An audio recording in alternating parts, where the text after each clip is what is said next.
नमस्कार मित्रांनो, स्वागत आहे आमच्या यूट्यूब चॅनलवर। तर मित्रांनो, महाराष्ट्र शासनामार्फत ज्येष्ठ नागरिकांसाठी आता एक महत्त्वाची योजना सुरू केली जाणार आहे। महाराष्ट्र शासनाच्या राजपत्रक असाधारण भाग 5 मधील या ठिकाणी जे आहेत शासनाने विधानसभेमध्ये आणि विधान परिषदेत सादर केलेले विधेयक आज आपण या व्हिडिओच्या माध्यमातून बघणार आहोत। आणि या विधेयकामध्ये राज्यातील ज्येष्ठ नागरिकांची ज्या सोयी सुविधा आहेत, कोणकोणत्या योजना आता राज्य सरकारमार्फत ज्येष्ठ नागरिकांसाठी सुरू करण्यात येत आहेत, या संपूर्णची माहिती आजच्या व्हिडिओच्या माध्यमातून तुम्हाला मिळणार आहे। या अगोदर जर तुम्ही चॅनलवर नवीन असाल, चॅनलला सबस्क्राइब करा, कारण की असेच महत्त्वपूर्ण व्हिडिओ तुम्हाला रोज यापुढे मिळत जाणार आहे। महाराष्ट्र विधानसभेत दिनांक 15 जुलै 2025 रोजी पुनर्स्थापित करण्यात आलेले खालील विधेयक महाराष्ट्र विधानसभा नियम 116 अंतर्गत या ठिकाणी जे प्रसिद्ध करण्यात येत आहे। आता महत्त्वाचं म्हणजे सन 2025 मध्ये जे विधेयक क्रमांक होता ते 72 विधेयक क्रमांक होता आणि महाराष्ट्र राज्यातील ज्येष्ठ नागरिकांना राज्य शासनातर्फे जे सोयी सुविधा इत्यादी देण्याबाबत जे विधेयक या ठिकाणी प्रसिद्ध करण्यात आलेलं होतं, त्यासाठी आता एक जे आहे राजपत्रक राज्य सरकारमार्फत प्रसिद्ध करण्यात आलेले आहे। यामध्ये आता जे हे जे विधेयक आहे ते महाराष्ट्र राज्यातील ज्येष्ठ नागरिक सेवा सुविधा इत्यादी देण्याबाबतचा अधिनियम असेल, ते 2025 चा अधिनियम असेल आणि तो तात्काळ या ठिकाणी अंमलात सुद्धा येणार आहे। आता महाराष्ट्र शासनामार्फत हा जे अधिनियम आहे तात्काळ येणार असल्यामुळे आता ज्येष्ठ नागरिकांना मोठ्या या ठिकाणी फायदा होणार आहे। आता या योजनेची व्याख्या आपण सर्वात अगोदर समजून घेऊया। इतरत्र काहीही असेल तरी ज्येष्ठ नागरिक म्हणजे महाराष्ट्र राज्यातील ज्या व्यक्तींचे पुरुष अथवा महिला असतील, त्यांचं वय जर 65 वर्ष असेल किंवा त्यापेक्षा अधिक असेल तर अशा व्यक्तींना ज्येष्ठ नागरिक असे समजलं जातं आणि ते ज्येष्ठ नागरिक आहेत। राज्यातील ज्येष्ठ नागरिकांसाठी राज्य सरकारने खालील सोयी सुविधा उपलब्ध करून देण्यासाठी या ठिकाणी ज्या आहे राजपत्रक काढलेलं आहे। आता यामध्ये जवळपास 5 योजनांचे या ठिकाणी जे आहेत समाधान असणारे 5 या ठिकाणी अटी आणि जे योजना असतील आता मिळणार आहे। सर्वात महत्त्वाची योजना म्हणजे ज्येष्ठ नागरिकांना आर्थिक सहाय्य म्हणून दरमहा 7,000 रुपये दिले जाणार आहे। यापुढे आता प्रत्येक महिन्याला ज्येष्ठ नागरिकांना आर्थिक सहाय्य म्हणून 7,000 रुपये दिले जाणार आहे। आता ज्येष्ठ नागरिकांसाठी आजार झाल्यास त्यास 5 लाख रुपयापर्यंत शासकीय निमशासकीय रुग्णालयामध्ये मोफत उपचार सुद्धा दिले जाणार आहेत। आता ज्येष्ठ नागरिकांना दरवर्षी महाराष्ट्र दर्शनांसाठी 15,000 रुपये अनुदान दिलं जाणार आहे। ज्येष्ठ नागरिकांना वारस नसल्यास किंवा वारस त्यांचा सांभाळ करत नसल्यास महाराष्ट्र शासनामार्फत ज्येष्ठ नागरिकांची राहण्याची आणि जेवणाची सुविधा सर्व सुविधा जे आहेत महाराष्ट्र शासनामार्फत करण्यात येणार आहे। आता ज्येष्ठ नागरिकांच्या विविध समस्या आणि तक्रारींचे निवारण करण्यासाठी टोल फ्री नंबर सुद्धा महाराष्ट्र शासनामार्फत जारी केला जाणार आहे।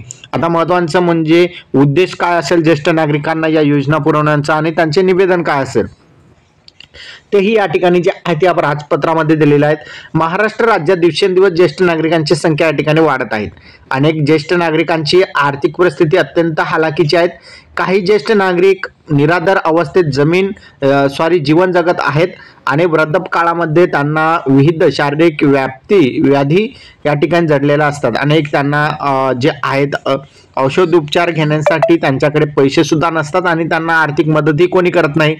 अशा परिस्थितीत 70 वर्षावरील वृद्धांसाठी केंद्र शासनामार्फत प्रधानमंत्री आयुष्मान वय वंदना योजना आणि रेल्वेतर्फे 60 व त्यावरील वय असलेल्या महिलांसाठी रेल्वे तिकिटामध्ये 50%, 65 वर्ष व त्यावरील वय असलेल्या पुरुषांसाठी 50% तिकिटामध्ये सवलत दिली जाते। त्याचबरोबर महाराष्ट्र परिवहन मंडळाने सुद्धा ज्येष्ठ नागरिकांना 50%, पुरुष असेल महिला असेल ज्येष्ठ नागरिक असेल तर त्यांना जे आहे 50% सवलत दिलेली आहे। ज्येष्ठ नागरिकांच्या वयाची अट वेगवेगळ्या योजनेसाठी वेगवेगळी आहे। प्रस्तावित योजनेसाठी कमीत कमी 65 वर्ष पूर्ण असणे गरजेचे आहे। त्यावरील सर्व वयाची अट ठेवणे गरजेचं असणार आहे। आता ज्यांचं वय हे 65 वर्ष आहे त्यांना या योजनेचा लाभ दिला जाणार आहे। केंद्र आणि राज्य शासनाने ज्येष्ठ नागरिकांसाठी आखलेल्या योजना अपुऱ्या आहेत, त्यामुळे शासनाने ज्येष्ठ नागरिकांना अधिक सोयी सुविधा उपलब्ध करून देणे हे या विधेयकाचा मुख्य उद्देश असणार आहे। आता या योजनेअंतर्गत जे लवकरच फॉर्म भरणे सुरू होईल आणि त्या अंतर्गत जे ज्येष्ठ नागरिक आहेत त्यांना दर महिन्याला 7,000 रुपये आर्थिक अनुदान सुद्धा दिलं जाईल। आता म्हणजे या ठिकाणी विधेयकांचं खंड क्रमांक 3 अन्वयक वयाची 65 वर्ष पूर्ण करणाऱ्या राज्यातील ज्येष्ठ नागरिकांना मानधनापोटी दरमहा 7,000 रुपये या ठिकाणी आर्थिक अनुदान दिलं जाणार आहे. 5 लाख रुपयापर्यंत शासकीय निमशासकीय रुग्णालयामध्ये मोफत आरोग्य तपासणी असेल, मोफत आरोग्य उपचार असेल, सर्व काही या ठिकाणी दिलं जाणार आहे. दरवर्षी महाराष्ट्र शासनामार्फत 15,000 रुपये अनुदान ज्येष्ठ नागरिकांना दिलं जाणार आहे. त्याचबरोबर ज्येष्ठ नागरिकांना वारस असेल किंवा नसेल तर अशा सर्व ज्येष्ठ नागरिकांना सांभाळ जे आहे राज्य सरकार करणार आहे. राहण्याची असेल, जेवणाची सोय असेल ते राज्य सरकार करणार आहे. त्यासाठी जे एकत्रित खर्च आहे ते राज्याच्या एकत्रित निधीतून आवर्ती खर्च होण्याची शक्यता आहे. सद्यस्थितीत या अधिनियमावरील सर्व खर्च नमूद करणे शक्य नाही असं या ठिकाणी सांगितलेलं आहे. जोपर्यंत आता राज्य सरकारमार्फत फॉर्म भरणे सुरू होणार नाही, त्या अंतर्गत संख्या किती आहे ते या ठिकाणी सुरू केलं जाणार नाही. संख्यांचं टोटल ज्यावेळेस ते राज्य सरकार ज्येष्ठ नागरिकांचा फॉर्म भरणं सुरू करेल त्यानंतर ज्येष्ठ नागरिकांची संख्या राज्य सरकारकडे जाईल आणि त्यानुसार त्यांना किती बजेट लागतो या सर्व बाबी ज्येष्ठ नागरिकांच्या बाबतीत त्यांना समजेल. आणि त्यानंतर राज्य सरकार जे आहे सुरुवातीला जरी त्यांनी राज्य सरकारच्या तिजोरीमधून पैसे दिले तर मात्र त्यानंतर मात्र या ज्येष्ठ नागरिक योजनेसाठी अर्थसंकल्पामध्ये निधींची तरतूद अगोदरच केलेली असेल आणि त्या अंतर्गत ते दरवर्षी या ठिकाणी मॅनेज करण्याचं काम राज्य सरकार करणार आहे. सध्या बघितलं तर आता ज्येष्ठ नागरिकांना दरमहा 7,000 रुपये मानधन दिलं जाणार आहे. ज्येष्ठ नागरिक आजारी झाल्यास त्यांना 5 लाख रुपयापर्यंत शासकीय निमशासकीय रुग्णालयामध्ये मोफत उपचार या ठिकाणी दिलं जाणार आहे. ज्येष्ठ नागरिकांना महाराष्ट्र दर्शनांसाठी 15,000 रुपये या ठिकाणी अनुदान दिलं जाणार आहे. हे या योजनेचे मुख्य 3 उद्देश आहे आणि 3 उद्देशांतर्गत या ठिकाणी महाराष्ट्र शासनामार्फत आता ज्येष्ठ नागरिक अधिनियम 2025 या ठिकाणी लागू झालेला आहे आणि या अंतर्गत राज्यातील ज्येष्ठ नागरिकांना आता 7,000 रुपये दरमहा मानधन मिळणार आहे. हा व्हिडिओ तुम्हाला कसा वाटला कमेंटमध्ये सांगा. चॅनलवर नवीन असाल चॅनलला सबस्क्राईब करा. हा व्हिडिओ तुमच्या गावातील ग्रुप असेल, तुमच्या जेवढा काय व्हॉट्सअप ग्रुप असेल, ग्रामपंचायत ग्रुप असेल त्यामध्ये शेअर करा. कारण की प्रत्येक गावामध्ये ज्येष्ठ नागरिक आहेत.